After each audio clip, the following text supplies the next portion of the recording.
Linibo ka mga tawo ang nagpupot kadungan sa pagbukas sang Iwag Festival 2025 diri sa Banwa sang Pututan, Iloilo. Countdown. And let's start it off with 10, 9, 8, 7, 6, 5, 4, 3, 2, 1. Let there be light. Nangin maduagon ang palibot sang Pututan, Iloilo bangod sa mga lights sa Town Plaza sang Banwa kag fireworks display. Ila ka mga nagbisita ang nagalin pa sa syudad sang Iloilo kag sa kaiping nga mga banwa sang probinsya. Pahayag ni Mayor Rafael Lazaro nga yara sa 50,000 estimated crowd ang nag-upod sa aktibidad. Actually, yung festival na mga 5 months na preparation eh. 5 ka bulan. Yes, inigin pangabudlayan man si kanan. Alin sa planning, nag-design, security, talang-talang nga nagpululig ng mga stakeholders, ang academ, private sector. So, ang resultaya, o yung napululigan si kanan. Hindi ko naman po sa 50 na bata. 50,000, 50,000. 50. 4 hectares yun eh. Kung mapuno nila eh, hindi naman about 50,000. So, focus lang kami nag-apo sa Iwag, rise that will light up in lighting the world ay suga. So, mo na mga planners, engineer, architects. Oo, naglain. Well, sa taga-Pututan, bulurigan nato no, magsadya po kita itong festival, maging hospitable kita sa itong bisita, mag-enjoy lang kamo. Iwag festival para sa tanan. Dugang pasang opisyal nga 5 million pesos ang ginpain nga pundo para sa pagpahamtang sa mga lights sa plaza, dala na diri ang fireworks display.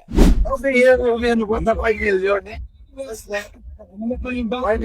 million. Dahil mga voters na kami, mag-invest in the minute, nabawi naman sa investment mga sunod. Nangin dinapit man nga bisita sa kayuwatan ang Chief sang Operating Officer o kon COO sang Tourism Infrastructure and Enterprise Zone Authority o kon CHESA nga si Mark Lapid. Yung lumang estado nito ngayong kasalukuyan. Dahil gagawin nga ho natin siya ng 2026, siyempre sabi ko kay Mayor, pag natapos siya ng 2026, kailangan imbitahan mo rin ako ulit dahil kailangan mo rin makita yung bagong itsura nito, di ba? So, dalawang project yun. I think isa dito sa harap at saka isa doon sa Lagun yata. Tama po ba ako, no? Mayroon tatlo, di ba? Tatlong component siya. A total of 9 PM. So, hoping na kaka-receive ko lang kasi ng December 12 yung plano. Ang Iwag Festival para sa mga kabataan kag pamilya suno naman kay Governor Arthur Tuto Defensor Jr. Your Iwag Festival ini para sa akong mga kabataan kag para giini sa pamilya. You know, the Iwag Festival has placed the Pututan and the whole province of Iloilo on the map of the tourism industry of the whole country.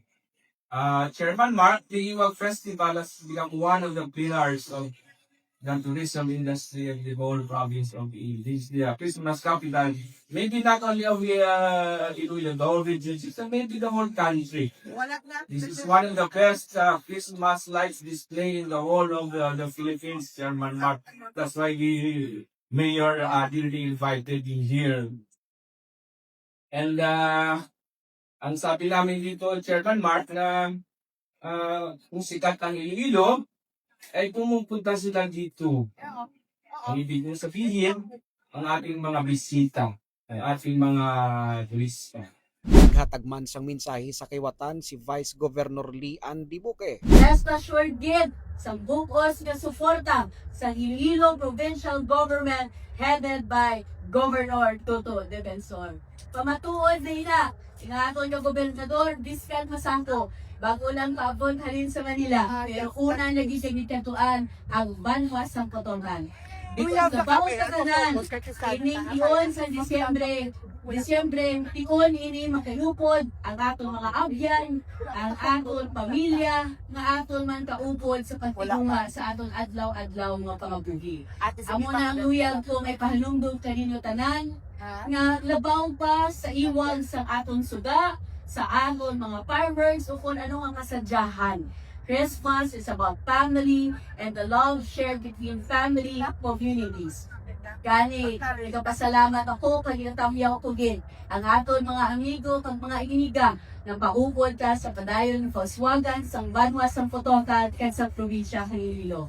Kalipay naman sang isa ka pamilya nga nagikan pa sa distrito sang Haro ang katahom sang mga lights sa Iwag Festival. Ano namin, mga kansang pututan, Sino po mo subong ari di? mga nablo Di pa kamualin?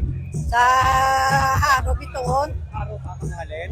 O ano gid sakyan yung takto di? Bicycle lang kami. Di nagbanta nyo man ng traffic? Oo, first time kong malang din sa pututan. Okay. So, apat ka mo, puro na blows mo na eh? Oo, mga nablo, so bata, sa bilog.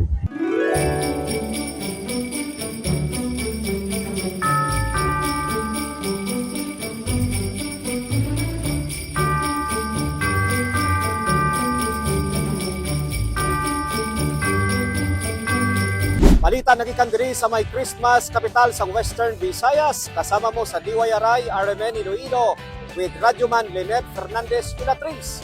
Radyoman Flo Consumon Navarrete. Tatak RMN.